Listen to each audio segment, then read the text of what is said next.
Buenos días. Sois muchos los usuarios que conocéis de cerca de la fisioterapia respiratoria porque eh,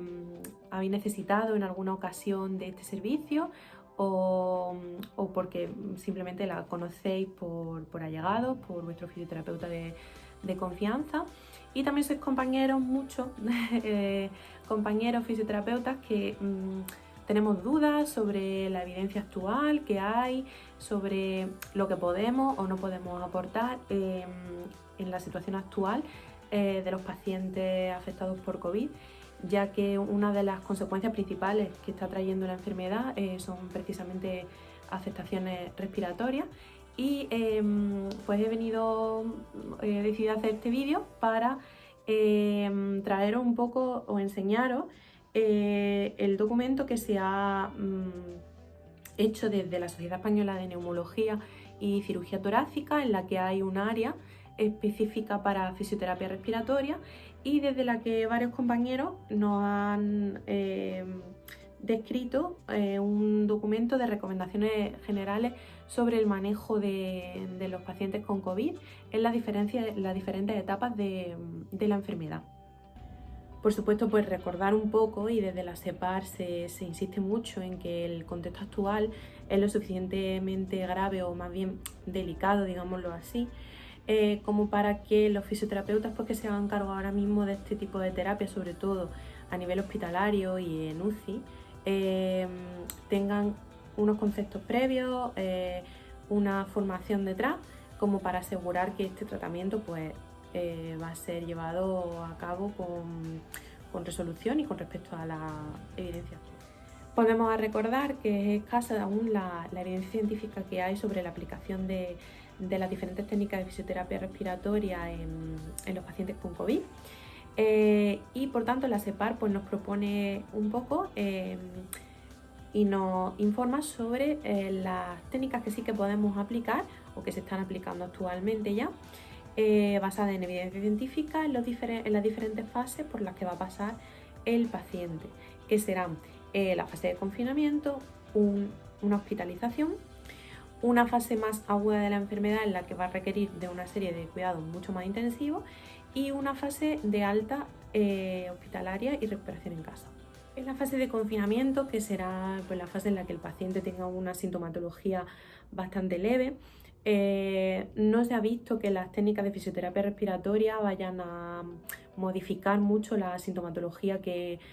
tiene el paciente en esta fase, que serían pues, la febrícula, la tos, la disnea, el dolor muscular. Por lo tanto, no se recomienda que se realicen este tipo de técnicas, sobre todo también porque la movilización de secreciones, la tos, pueden esparcir micropartículas que pueden infectar la superficie cercana al paciente, por lo que simplemente se recomienda siempre consultándole al facultativo que esté realizando el seguimiento en casa y interrumpiendo siempre que haya dolor, que haya fatiga, que vuelva a aparecer la febrícula, este tipo de actividad. Se recomienda que el paciente se mantenga activo, que no pase largos periodos de tiempo en sedestación o acostado y demás. Y sí que se recomiendan las técnicas de modificación del patrón ventilatorio,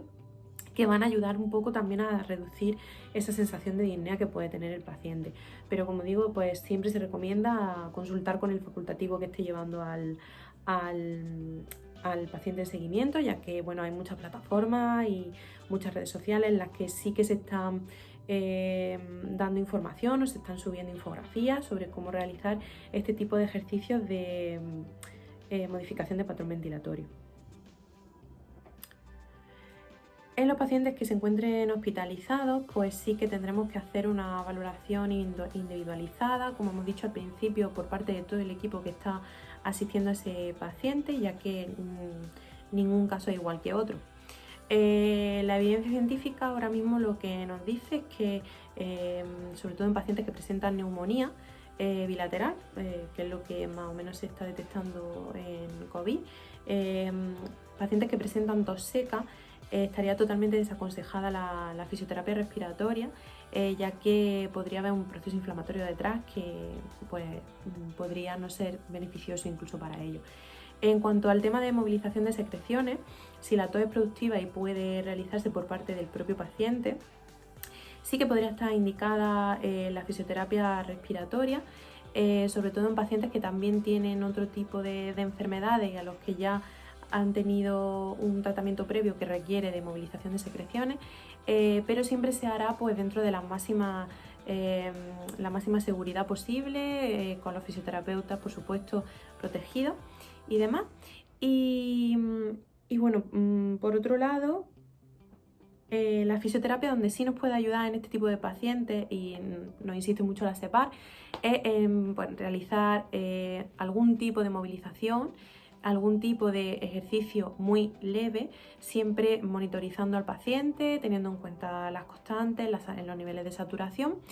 para que no haya efectos negativos a la larga de estos procesos de encamamiento largos, como puede ser pues, tipo escaras y demás complicaciones que puedan surgir.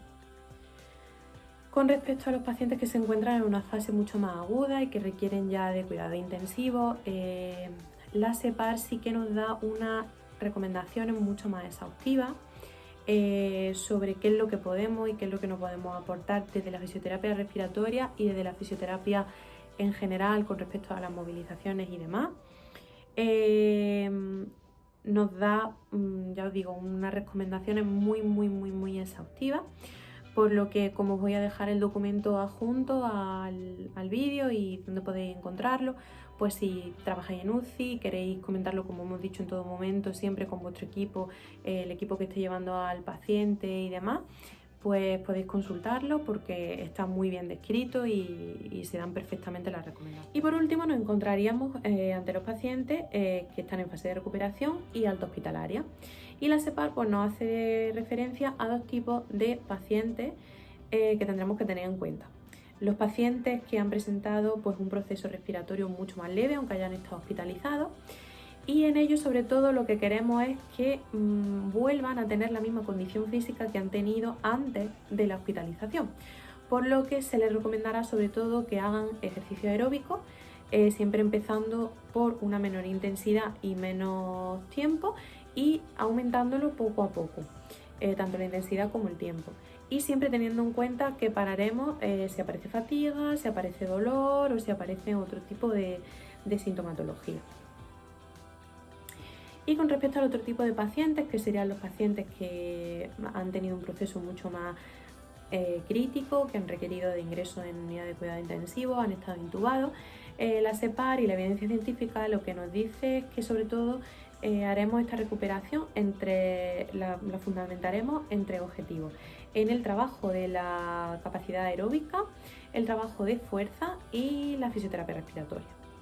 Con respecto al trabajo de la capacidad aeróbica, empezaremos igual, con carga muy baja, ejercicios como caminar,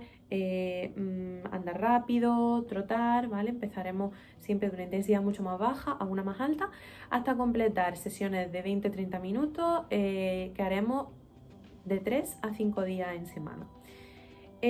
Con respecto al trabajo de fuerza, igual se hará un trabajo progresivo en el que se hará trabajo de 1 a 3 grupos musculares con repeticiones de 8 a 12 y en el que iremos aumentando la carga pues muy poco a poco. Y con respecto a las técnicas de fisioterapia respiratoria, recomendaremos tanto técnicas de movilización de secreciones como técnicas ventilatorias y de mejora del patrón respiratorio, como hemos recomendado al principio, los pacientes que estaban en fase de confinamiento. Ya por último, volveros a insistir que cada caso de cada paciente será tratado de forma individual, todo tiene que estar siempre en consenso con el equipo de facultativos que estén llevando al paciente. Si os realizan cualquier tipo de recomendación de fisioterapia respiratoria y demás, consultar siempre con vuestro fisioterapeuta de confianza, tanto para eso como para si tenéis dudas, pues también cómo podéis seguir el proceso de reacondicionamiento físico. Y por último, pues también agradecer la representación que nos dan los compañeros de fisioterapia respiratoria dentro de un organismo como la SEPAR y que nos han hecho pues una serie de recomendaciones, casi protocolos, tan evidenciados científicamente en una situación tan nueva como esta. Y sin más, pues espero haberos aportado algo y os dejo también adjunto el documento para que podáis consultarlo cuando queráis.